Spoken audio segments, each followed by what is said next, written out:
Hi guys, आज हम start कर रहे हैं मैकेनिक्स में लेक्चर नंबर 1 और टॉपिक है हमारा वेक्टर। सो बेसिकली हमें वेक्टर पढ़ना बहुत ज्यादा जरूरी है क्योंकि विदाउट वेक्टर हम मैकेनिक्स नहीं पढ़ सकते, हम फिजिक्स नहीं पढ़ सकते। इवन वेक्टर के अलावा हमें कुछ ट्रिग्नोमेट्रिक्स के फॉर्मूले पता होने चाहिए, हमें लॉगरिथम पता होना चाहिए, हमें स्ट्रेट लाइन के कुछ फॉर्मूले पता होने चाहिए। ठीक है, स्लोप का है, बेसिकली हमें पैराबोला का कुछ फॉर्मूला पता होना चाहिए, सर्कल के इक्वेशंस के फॉर्मूले पता होने चाहिए। तो कुछ बेसिक चीजें जो हमें पता होनी चाहिए वो सभी डिस्कस होंगे और आपको कॉपी में साथ के साथ नोट डाउन करते हुए जाना। मैं कुछ इस तरीके से पढ़ाऊं ताकि आपको फ्यूचर में भी दिक्कत ना हो, आपके पास एक बेटर नॉलेज रहे। ठीक, सो स्टार्ट करते हैं हम वेक्टर का लेक्चर नंबर 1। और जैसे कि यहाँ पर लिखा हुआ है क्वांटिटीज। सो क्वांटिटीज को हम दो पार्ट में कैटेगराइज कर देते हैं, one is scalar and another one is vector.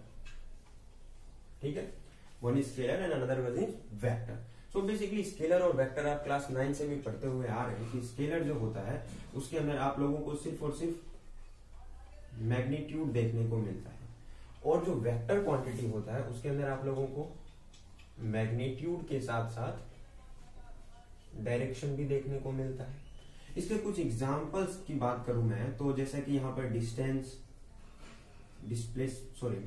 हो गया, स्पीड हो गया, ठीक, ग्रेविटेशन कांस्टेंट हो गया, वर्क हो गया, एनर्जी हो गया। ठीक, इनके पास सिर्फ मैग्नीट्यूड होते हैं। ये जो क्वांटिटीज हैं इनके पास सिर्फ और सिर्फ मैग्नीट्यूड होते हैं, डायरेक्शंस नहीं होते हैं। बट अगर मैं वेक्टर क्वांटिटी की बात करूं तो इसके कुछ एग्जांपल्स में जैसे डिस्प्लेसमेंट हो गया, ठीक है, वेलोसिटी हो गया, एक्सेलरेशन हो गया, ये सभी ऐसी क्वांटिटीज हैं जो वेक्टर क्वांटिटीज हैं और इनमें मैग्नीट्यूड और डायरेक्शन दोनों होते हैं। अब इंपॉर्टेंट पॉइंट क्या है कि आईक्यू लीड में क्वेश्चंस आते हैं कि कौन सी क्वांटिटीज स्केलर है, कौन सी क्वांटिटीज वेक्टर है। तो स्पेशली तौर पर मैंने वो सारी क्वांटिटीज जो स्केलर है, वो सारी क्वांटिटीज जो वेक्टर है, मैंने नोट्स में मेंशन किए हैं। आप लोगों को नोट्स में मिल जाएंगे और वो सारी क्वांटिटीज जो पेपर में पूछे जाते हैं वही लिखे हुए हैं। अब स्केलर और वेक्टर के अलावा एक होता है हमारे पास टेंसर क्वांटिटी। अब ये टेंसर क्वांटिटी क्या है भैया, तो ये आपके सिलेबस में नहीं है but as a knowledge purpose में आपको पढ़ा रहा हूं। जैसे कि यहाँ पर मैं क्वांटिटी लेता हूं करंट, क्या लेता हूं, करंट आई। ये आई एक टेंसर क्वांटिटी, क्या है, टेंसर। अगर टेंसर मेंशन नहीं है तो हम स्केलर में इंक्लूड कर देंगे। ठीक, तो यहाँ पर ये करंट जो है टेंसर क्वांटिटी है, लेकिन करंट के पास मैग्नीट्यूड भी है, डायरेक्शन भी है, तब भी ये वेक्टर के अंदर इंक्लूड क्यों नहीं हो रहा है। ठीक, ऐसा इस वजह से क्योंकि मान लीजिए कि हमारे पास ये कुछ इस तरीके से डायग्राम दिया हुआ है, this is I1 and this is I2 and this angle is theta and this is I। So basically I is not equal to I1 plus I2। Why? अगर I is equal to I1 plus I2 हो जाता तो ये vector कहलाता। अब ये equal नहीं है, इसका मतलब ये वेक्टर नहीं है। तो किसी भी क्वांटिटी का वेक्टर कहलाने के लिए सबसे पहले उसे एडिशन लॉ ऑफ वेक्टर को फॉलो करना पड़ता है। क्या? एडिशन लॉ ऑफ वेक्टर को फॉलो करना पड़ता है। यहां पर ये current addition law of vector को फॉलो नहीं कर रहा है, that's why this quantity is not vector. जो भी क्वांटिटीज वेक्टर है इनमें वो सभी एडिशन लॉ ऑफ वेक्टर को फॉलो करते हैं, जो नहीं करते वो वेक्टर के, ठीक है, क्वांटिटी में इंक्लूड नहीं होते। बेसिकली ये इस वजह से नहीं है क्योंकि ये थीटा पर भी डिपेंड करता है। ओके, जो करंट है वो I1 I2 के अलावा किस पे डिपेंड कर रहा है, थीटा पर भी डिपेंड कर रहा है, यानी डायरेक्शन के अलावा थीटा पर भी डिपेंड कर रहा है। ओके, सो अब हम बात करते हैं वेक्टर के ऊपर। टेंसर तो आपको समझ में आ गया, स्केलर भी समझ में आ गया, ठीक है। अब हम वेक्टर पे ही बात करेंगे। तो हम स्केलर में से क्वांटिटी उठाते हैं स्पीड और वेक्टर में से क्वांटिटी उठाते हैं वेलोसिटी। ओके, सो यहां पर हम ले रहे हैं speed. Speed is equal to what, distance upon time, बचपन से पढ़ते आ रहे हैं। And the velocity is what, displacement upon time. Okay, so the unit of speed is basically meter per second and the unit of velocity is also a meter per second। दोनों का unit same है।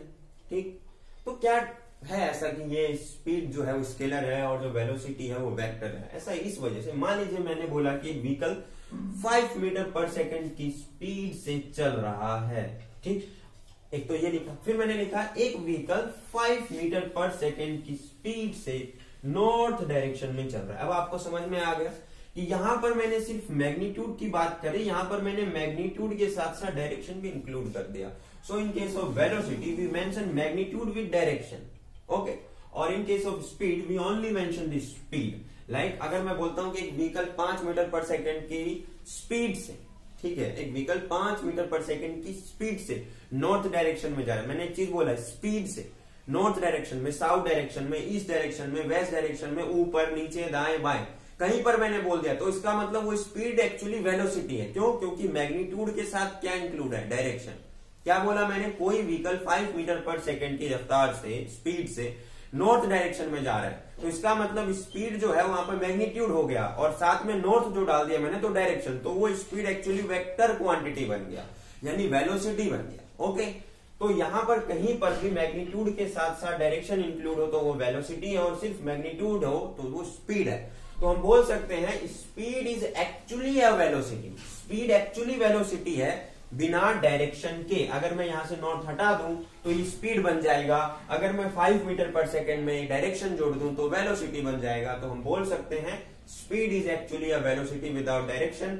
हम ये भी बोल देते हैं कभी कभार, ठीक है, कि velocity is actually a speed, ठीक है, ठीक है, velocity is actually a speed, ये स्पीड है लेकिन वेलोसिटी का मैग्नीट्यूड स्पीड है। ओके, क्या? वेलोसिटी का मैग्नीट्यूड स्पीड है। मान लीजिए ये v वेक्टर है, तो मैं बोल रहा हूं कि ये वेलोसिटी है, लेकिन अगर मैं बोलता हूं मोड ऑफ v वेक्टर तो ये स्पीड, ठीक है। ये भी आपको आगे समझ में आ जाएगा, कोई दिक्कत की बात नहीं है, ये मुझे आपको बताना था। और अब हम आगे वेक्टर पे ही पढ़ रहे हैं और वेक्टर पे ही चर्चा करेंगे। तो कोई भी वेक्टर को अब हम देखते हैं रिप्रेजेंटेशन ऑफ वेक्टर। तो मान लीजिए ये हमारे पास a है और ये b है, तो या तो हम इसे a वेक्टर बोल सकते हैं या तो हम इसे ab वेक्टर बोलते हैं। यहां पर कभी भी वेक्टर के ऊपर हम इस तरह का एक एरो बनाते हैं। इस एरो की खास बात ये है कि ये हमारा टेल होता है और ये हमारा हेड होता है, ठीक है।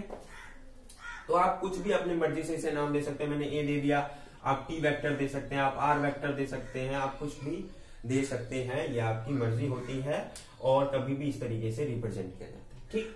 तो यहां पर अगर मैं लिख रहा हूं, अब ध्यान से देखिएगा, अगर मैं लिख रहा हूं ए बी वेक्टर तो इसके साथ साथ इसका मैग्नीट्यूड भी है और डायरेक्शन भी है। लेकिन अगर मैं लिख रहा हूं मोड तो इसका मतलब सिर्फ और सिर्फ मैग्नीट्यूड है, सिर्फ और सिर्फ मैग्नीट्यूड है। शॉर्ट फॉर्म में लिख रहा हूं, आप समझिएगा, ये सिर्फ मैग्नीट्यूड है और ये मैग्नीट्यूड के साथ साथ डायरेक्शन भी इंक्लूड है। तो दोनों में डिफरेंस पता चल गया। जब हम मोड लगा देते हैं तो मैग्नीट्यूड की बात करते हैं, जब मोड हटा हुआ है तो इसका मतलब वो डायरेक्शन है। बेसिकली अगर यहाँ पर ए वेक्टर लिखा हुआ है या सिर्फ ए लिखा हुआ है तो मोड नहीं भी लिखा हो, अगर ऐसे लिखा हो तो समझ जाइएगा इस ए वेक्टर का मोड है ये। अगर हम ये हटा देते हैं तो इसका मतलब ये मोड है। ओके, तो दो भी तरीके से आपको मिलेगा। तो ये हो गया आपका रिप्रेजेंटेशन। या तो आपको मोड ऐसे लिखा हुआ मिलेगा, यानी मैग्नीट्यूड या तो ऐसे मिलेगा या तो ऐसे, या तो ऐसे या तो ऐसे, ये चीजें सेम होगी, बट मैग्नीट्यूड में थोड़ा बहुत डिफरेंस कोई कोई बुक्स में लिखी हुई मिल जाती है, ठीक है। अब हम देखते हैं angle between two vector, angle between two vector. Okay, so practice questions जो है वो आप लोगों को मेरे टेलीग्राम चैनल पे मिल जाएगा और लिंक आपको डिस्क्रिप्शन में मिल जाएगा, या आप इंस्टाग्राम पर भी फॉलो कर सकते हैं क्योंकि सारे अपडेट्स वहां पर भी मिलेंगे और कांटेक्ट आप आसानी से कर सकते हैं दोनों जगह, ठीक। देख लो, एंगल बिटवीन टू वेक्टर का जो हमारा पहला पॉइंट है वो क्या है कि थीटा इज ऑलवेज स्मॉलर, हमें स्मॉलर चूज करना है, ठीक है। ये पहला पॉइंट जो सबसे इंपॉर्टेंट पॉइंट है। अब देखिए कि मान लीजिए कि हमारे पास ये एक ए वेक्टर है और ये हमारा एक बी वेक्टर है और ये एंगल है थीटा। तो ये थीटा हमारा हमेशा कैसा होना चाहिए? स्मॉलर होना चाहिए। Theta is always greater than equal to 0 degree and less than equal to 180 degree. ये भी एक इंपॉर्टेंट पॉइंट में इंक्लूड कर देना है। इसके अलावा जो एक क्वेश्चन के थ्रू मैं समझाता हूं, तो थर्ड पॉइंट है, इंपॉर्टेंट पॉइंट है। मान लीजिए कि ये एक ए वेक्टर है, ये हमारा एक बी वेक्टर है, ये एंगल हमें 120 डिग्री दिया हुआ है, ठीक है। अब मुझे बताना है इन दोनों वेक्टर के बीच का एंगल। तो सबसे पहला पॉइंट हमें क्या याद रखना है कि आपको कुछ नहीं करना, दोनों वेक्टर को थोड़ा बहुत आगे पीछे करना। मान लीजिए मैंने ए वेक्टर को एज इट इज लिख दिया, अब मैं वी वेक्टर को क्या कर रहा हूं, ऊपर की तरफ ले गया और ऐसे बना दिया, और ये एंगल अब 60 डिग्री हो चुका है, ना कि 120 degree, because theta is always smaller. तो आपको कुछ नहीं करना। लास्ट एंड इंपॉर्टेंट पॉइंट क्या है कि दोनों वेक्टर को इस तरीके से लिखना है कि वो दोनों ही वेक्टर उस पॉइंट से बाहर की तरफ निकल रहे हैं, दोनों ही वेक्टर उस पॉइंट से बाहर की तरफ निकल रहे हो। जैसे एग्जांपल के लिए मान लीजिए ये आप दिया हुआ है आपको ए वेक्टर, ये दिया हुआ है आपको बी वेक्टर, और ये एंगल आपको दिया हुआ है 150 डिग्री मान लीजिए, ठीक है 150 डिग्री। अब आप कैसे बनाएंगे? तो पहला पॉइंट क्या रखना है कि दोनों वेक्टर को इस तरीके से लिखिए कि दोनों ही बाहर की तरफ पॉइंट आउट कर रहे हो 1 पॉइंट से। तो इस बी वेक्टर को एडजस्ट करके मैं ऊपर ले गया। अब जो थीटा है वो 150 की बजाय क्या हो जाएगा 30 डिग्री। क्या हो जाएगा 30 डिग्री। समझ में आ गया? प्रैक्टिस क्वेश्चंस आपको मिल जाएंगे, ठीक है। अब एक देखिए ये जहां पे बच्चे बहुत मिस्टेक करते हैं, ये ए वेक्टर हो गया, मान लीजिए बी वेक्टर हो गया, ये एंगल हमें 45 डिग्री दिया हुआ है। अब बताइए इन दो वेक्टर के बीच का direct angle, so actually angle 45 degree ही रहेगा। क्यों? क्योंकि इंपॉर्टेंट पॉइंट ये है कि दोनों ही वेक्टर उसी पॉइंट से बाहर की तरफ निकले हैं and theta is smaller. Okay, तो इसमें कोई भी चेंज नहीं होगा, थीटा इज 45 डिग्री जो दिया हुआ है वही आंसर होगा। तो समझ में आ गया आप लोगों को एंगल बिटवीन टू वेक्टर क्या है। अब हम बात करते हैं types of vector.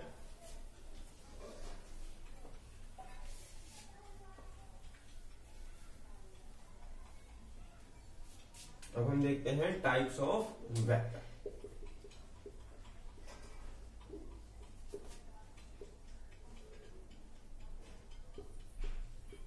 Types of vector में सबसे पहला वेक्टर आता है यूनिट वेक्टर। क्या आता है? Unit vector. So unit vector की खास बात क्या है? A unit vector is a vector have unit magnitude. Unit magnitude यानी एक ऐसा वेक्टर जो यूनिट मैग्नीट्यूड का हो। क्या? एक ऐसा वेक्टर जो यूनिट मैग्नीट्यूड का हो। इसे हम कैसे रिप्रेजेंट करते हैं? तो ए कैप से। किससे? ए कैप से। ये ऊपर कैप लगा हुआ होता है। ओके, समझ में आ गया? तो ये हमारा यूनिट वेक्टर का रिप्रेजेंटेशन होता है। अब यूनिट वेक्टर किसके बराबर होगा? तो यूनिट वेक्टर होगा हमारे पास ए वेक्टर अपॉन में मोड ऑफ ए वेक्टर के बराबर। तो अगर हम ए वेक्टर निकालें यहां से तो ये हो जाएगा mode of A vector into a unit vector. ठीक है, ये हमारे पास ए वेक्टर का फॉर्मूला आ गया, ये हमारे पास यूनिट वेक्टर का फॉर्मूला आ गया। तो इस यहां से हम क्या बता सकते हैं? यहां से हम ये बता सकते हैं कि ए वेक्टर की डायरेक्शन में ये हमारा यूनिट वेक्टर है। क्या? ए वेक्टर की डायरेक्शन में ये हमारा यूनिट वेक्टर है। तो बेसिकली जो यूनिट वेक्टर होता है वो क्या बताता है? वो बताता है डायरेक्शन। क्या बताता है? डायरेक्शन। सो एक्स डायरेक्शन में यूनिट वेक्टर आई कैप होता है। क्या होता है? आई कैप होता है। वाई डायरेक्शन में हमारा यूनिट वेक्टर जे कैप होता है और जेड डायरेक्शन में हमारा यूनिट वेक्टर के कैप होता है। ठीक, समझ में आ गया? कोई दिक्कत नहीं, उतार लीजिएगा। यूनिट वेक्टर था हमारा ये, और important point X direction, Y direction और जेड डायरेक्शन में हमारा यूनिट वेक्टर क्या है। अब कहीं पर भी अगर हम बात करते हैं ना तो यूनिट वेक्टर को लेकर के ही बात करते हैं। जैसे यूनिट मैग्नीट्यूड का, कहीं पर भी आप स्पीड का फॉर्मूला लिख रहे हैं मीटर पर सेकंड, तो वो किस स्पीड के लिए? वो यूनिट स्पीड के लिए है। Unit velocity, unit displacement, unit distance हमेशा हम यूनिट के लिए यानी 1 के लिए निकालते हैं, है ना। तो इसके बाद टाइप्स ऑफ वेक्टर में अगला टाइप है हमारे पास नल वेक्टर। क्या है? Null vector. Null vector actually zero vector है। इसके कोऑर्डिनेट 0,0 और origin is basically position vector होता है। ठीक है, पोजीशन वेक्टर क्या होता है? Origin, coordinate 0,0। Null vector actually zero vector यानी जीरो मैग्नीट्यूड का होता है। ठीक है, इसका मैथमेटिक्स, ठीक है, में पर्पस होता है, मतलब कुछ चीजें प्रूव करनी हो, ठीक है, तो हम नल वेक्टर का इस्तेमाल करते हैं। बस यही था। नल वेक्टर का ज्यादा कुछ यूज है नहीं आपके में, बस एज अ नॉलेज पर्पस मैंने बताया। नल वेक्टर के अलावा अब हम बात करते हैं को इनिशियल वेक्टर।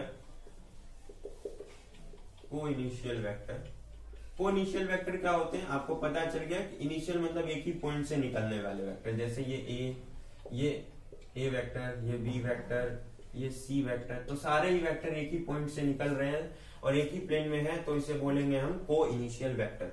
अब हम बात करते हैं को प्लेनर वेक्टर की। ठीक है, सो को प्लेनर वेक्टर ऐसे वेक्टर जो सिर्फ और सिर्फ एक ही प्लेन में आए हुए हो, जो एक ही प्लेन में आए हुए हो उसे हम क्या कहेंगे, कोप्लेनर वेक्टर। कोप्लेनर मतलब सारे ही वेक्टर एक प्लेन में हो। को इनिशियल वेक्टर जो सारे ही वेक्टर एक ही पॉइंट से बाहर की तरफ निकल रहे हैं। तो जितने भी को इनिशियल वेक्टर हैं वो सभी कोप्लेनर है, लेकिन सभी कोप्लेनर वेक्टर को इनिशियल वेक्टर नहीं है, ये भी आपको पता होना चाहिए। ये को इनिशियल हो गया, कोप्लेनर हो गया। अब हम देखते हैं इक्वल वेक्टर। ठीक, क्या equal vector, what is equal vector? Equal vector have equal magnitude and same direction. What? Equal magnitude and same direction. जैसे ये ए वेक्टर, ये बी वेक्टर, दोनों का डायरेक्शन भी सेम है और दोनों का मैग्नीट्यूड भी क्या होना चाहिए, सेम होना चाहिए। ठीक है, तो ये हमारे इक्वल वेक्टर होते हैं। अब हम बात करें पैरेलल वेक्टर की। ठीक है, parallel vector. Okay, so parallel vector ये जैसे यहाँ पे रिप्रेजेंट किए गए हैं, ये ए वेक्टर है और ये हमारा बी वेक्टर है। ये दोनों ही वेक्टर पैरेलल है। कैसे वेक्टर है? पैरेलल। पैरेलल में भी दो कैटेगरी होते हैं हमारे पास, एक लाइक और दूसरा अनलाइक। तो लाइक और अनलाइक क्या है? जैसे लाइक वेक्टर हो गए, मान लीजिए ये हमारे पास एक ए वेक्टर हो गया, ठीक है, और ये हमारे पास बी वेक्टर हो गया। ये दोनों ही वेक्टर क्या है? पैरेलल है। मैग्नीट्यूड अलग हो कोई फर्क नहीं पड़ता। मान लीजिए ये 5 मैग्नीट्यूड का है, ये 3 मैग्नीट्यूड का है, कुछ फर्क नहीं पड़ेगा। लेकिन अगर दोनों का डायरेक्शन सेम है तो हम बोलेंगे कि ये लाइक वेक्टर है। अनलाइक का मतलब क्या हो गया? अनलाइक का मतलब हो गया, मान लीजिए ये एक ए वेक्टर इस डायरेक्शन में हो गया और ये एक बी डायरेक्शन इस डायरेक्शन में हो गया। दोनों ही वेक्टर आपस में पैरेलल है, लेकिन इस बी का जो डायरेक्शन है वो क्या है? अलग है। इस बी का जो डायरेक्शन है वो क्या है? अलग है। तो हम बोलेंगे ये अनलाइक पैरेलल वेक्टर है और इसे बोलेंगे हम ये एक लाइक पैरेलल वेक्टर है। तो लाइक के केस में दोनों ही पैरेलल हो और दोनों का डायरेक्शन सेम हो, मैग्नीट्यूड अलग हो, कोई फर्क नहीं पड़ता। अनलाइक वेक्टर में क्या है कि अनलाइक वेक्टर में दोनों का डायरेक्शन जो है वो अलग होना चाहिए, मैग्नीट्यूड अलग है तो कोई फर्क नहीं पड़ता। ओके, सो ये थे हमारे equal vector, like vector, unlike vector. अब हम सबसे इंपोर्टेंट देख रहे हैं, ठीक है, वो है ऑर्थोगोनल वेक्टर। ठीक है, जिसे आपको हमेशा याद रखना, अगर कोई भी पूछे ऑर्थोगोनल वेक्टर क्या होता है, तो ऐसा वेक्टर जिसके बीच का एंगल, क्या ऐसा वेक्टर जिसके बीच का एंगल 90 डिग्री हो, उसे हम क्या कहते हैं? Orthogonal vector. क्या कहते हैं? Orthogonal vector. ओके, ये याद रखना है आपको। ऑर्थोगोनल वेक्टर क्या होता है? ऐसे वेक्टर जिनके बीच का एंगल क्या हो? 90 डिग्री। ओके, अब हम देख रहे हैं triangle law of vector addition और इसमें कुछ की पॉइंट्स है जो आपको याद रखने हैं। So basically triangle law of vector addition. तो मान लीजिए हमारे पास दो वेक्टर है, एक ए वेक्टर और एक बी वेक्टर। ये हमारे पास कोई एक ए वेक्टर है, ये कोई हमारे पास एक बी वेक्टर दिया हुआ है। ठीक है, तो ट्राइंगल लॉ के अनुसार हमें क्या करना है कि पहले वाले वेक्टर के हेड से दूसरे वाले वेक्टर के टेल को मिलाना है। ठीक है, और तीसरे वाला जो वेक्टर बनेगा उसमें उसके पहले वाले के टेल से दूसरे वाले के हेड को मिलाना है, और ये A vector plus B vector. So basically C vector is equals to A vector plus B vector. ये हमारा triangle law of vector addition है। और इसमें हमें करना क्या होता है, तो ट्रिक बता रहा हूं मैं आपको, वो याद रखना है कि पहले के हेड से दूसरे वेक्टर के टेल को, ये हमारा पहला वेक्टर था, ये दूसरा वेक्टर था, पहले के हेड से दूसरे के टेल को मिला दिया, फिर पहले के टेल से और दूसरे के हेड से मिला दिया, है ना। हमने सी वेक्टर को क्या किया? सी वेक्टर को हमने पहले के टेल से दूसरे के हेड से मिला दिया। और जो हमारा बी वेक्टर था उसमें हमने क्या किया? हमने उसमें पहले के हेड से दूसरे के टेल को मिला दिया। तो ये हमारा vector law of triangle law of addition है, या वेक्टर लॉ ऑफ एडिशन भी आप बोल सकते हैं, कोई दो राय नहीं है। यहां पर अब हम बात कर देते हैं एक नेगेटिव वेक्टर की। नेगेटिव वेक्टर क्या है? Negative vector is basically a direction जो होता है ना, वहां पे वो रिवर्स हो जाता है, उल्टा हो जाता है। जैसे यहाँ पर ये ए वेक्टर था, ये बी वेक्टर था। अब मैं यहाँ पर लिखता हूं ये हमारा ए वेक्टर है और ये हमारा बी वेक्टर है। तो यहाँ पर आप अगर इसे मिलाएंगे तो ये कैसा होगा? ये हमारा ए वेक्टर हो गया, ठीक है, मान लीजिए ये फर्स्ट वेक्टर है, ये सेकंड वेक्टर, तो आपने कुछ ऐसा किया, ये बी वेक्टर बन गया। ठीक है, तो ये जो हमारा बन रहा है सी वेक्टर, ठीक है, ये जो हमारा सी वेक्टर बन रहा है ये क्या होगा, यहाँ पर इस केस में हमारा ये सी वेक्टर जो है वो A vector minus B vector है, ठीक है, क्या है, A vector minus B vector, because B का जो डायरेक्शन है वो चेंज हो गया है, ये बी जो है यहाँ पर ये रिवर्स डायरेक्शन, नेगेटिव डायरेक्शन में, ठीक है, कोई दिक्कत नहीं। अब यहाँ पर ये तो आपको पता चल गया नेगेटिव वेक्टर क्या है, लेकिन मैं आपको बता रहा हूँ यहाँ पर जो ये सब्ट्रैक्ट हुआ है वेक्टर, ये एक्चुअली में सब्ट्रैक्शन ऑफ वेक्टर नहीं है, because subtraction of vector is not possible ही नहीं, actually this is the addition of vector. जैसे ये है सी वेक्टर, ये जो मैंने यहाँ लिखा ये क्या है, C vector A vector plus minus B vector, हमने एक्चुअली एडिशन किया बट बी का डायरेक्शन रिवर्स है, ठीक है। मैं इंपॉर्टेंट पॉइंट बता रहा हूं, हम कभी भी किसी दो वेक्टर को सब्ट्रैक्ट नहीं कर सकते हैं, ठीक है, हम उन्हें ऐड ही कर रहे हैं, एक्चुअली में बी का डायरेक्शन चेंज हुआ है। ओके, समझ में आ गया आप लोगों को इतना? तो इसके बेसिस पे जो क्वेश्चन है वो आपको टेलीग्राम पे मिल जाएगा, आप टेलीग्राम लिंक जो है डिस्क्रिप्शन में भी ये दिया हुआ है, आप वहां से डायरेक्टली जाके फॉलो कर सकते हैं अगर फॉलो नहीं किया है चैनल को तो। और मिलते हैं अगले वीडियो में वेक्टर में, ठीक है, उसमें देखेंगे हम parallelogram law of vector addition, ठीक है, polygon law of vector addition और कुछ फॉर्मूले, ठीक है, डायरेक्ट फॉर्मूले, फिर प्रोडक्ट ऑफ वेक्टर आएगा, डॉट प्रोडक्ट, क्रॉस प्रोडक्ट, वो सारी चीजें, ठीक है, कंपोनेंट ऑफ वेक्टर्स आएंगे। तो भी बहुत कुछ है वेक्टर में, तो चैनल को सब्सक्राइब कीजिए, वीडियो को शेयर कीजिए, ज्यादा से ज्यादा स्टूडेंट के पास पहुंचे और वो फायदा उठा सके। ओके।